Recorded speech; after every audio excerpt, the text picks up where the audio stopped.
Actually ಇಲ್ಲ, ನಾನು ತುಂಬ ಪೆಟ್ ಸ್ಟೂಡೆಂಟ್ ಆಗಿದ್ದೆ, ಸೊ ಯಾರೂ ಪೆಟ್ ಕೊಟ್ಟವರಿಲ್ಲ. ನನಗೆ ಪಿ ಯು ಅಲ್ಲಿ ಗಾನವಿ ಮ್ಯಾಮ್ ಅಂತ ಒಬ್ಬರು ಇದ್ದರು, ಫಿಸಿಕ್ಸ್ ಸಬ್ಜೆಕ್ಟ್ ಹ್ಯಾಂಡಲ್ ಮಾಡ್ತಾಯಿದ್ರು. ನನಗೆ ಯಾಕೆ ಅವ್ರನ್ನ ತುಂಬ ಖುಷಿ ಅಂತ ಹೇಳಿದರೆ, ಯಾವಾಗಲೂ ಬರೀ ಒಂದು ಏನು ಸಬ್ಜೆಕ್ಟಲ್ಲಿ ಏನಿದೆ ಅದನ್ನು ಬಿಟ್ಟು ಲೈಫ್ ಲೆಸನ್ಸ್ ಕೂಡ ತುಂಬ ಚೆನ್ನಾಗಿ ಹೇಳ್ಕೊಡ್ತಾಯಿದ್ರು.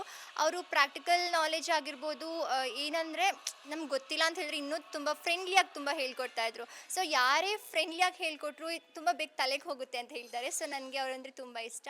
ಅದು ಬಿಟ್ಟರೆ ನನಗೆ ಟೀಚರ್ಸ್ ಅಂತ ಮಾತ್ರ ಅಲ್ಲ, ತುಂಬ ಜನ ಟೀಚರ್ಸ್ ಇದ್ದಾರೆ ತುಂಬ ಫೇವ್ರೆಟ್ ಆಗಿರೋರು. ಒಂಥರ ನಾನು ಪೆಟ್ ಸ್ಟೂಡೆಂಟ್ ಥರ ಇದ್ದೆ.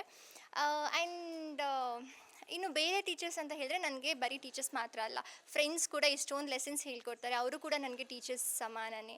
ಸೊ ಅಪ್ಪ ಅಮ್ಮ ಆಗಿರ್ಬೋದು, ಅಣ್ಣ ತಮ್ಮ ಕಸಿನ್ಸ್ ಎಲ್ಲರ ಹತ್ರದಿಂದನೂ ಏನಾದರೂ ಒಂದು ಪಾಠ ಕಲ್ತಿದ್ದೀನಿ. ನನಗೆ ಎಲ್ ಕೆ ಜಿಯಲ್ಲಿ ಬರುವಾಗ ಸುಧಾ ಮ್ಯಾಮ್ ಅಂತ ಒಬ್ಬರು ಇದ್ದರು.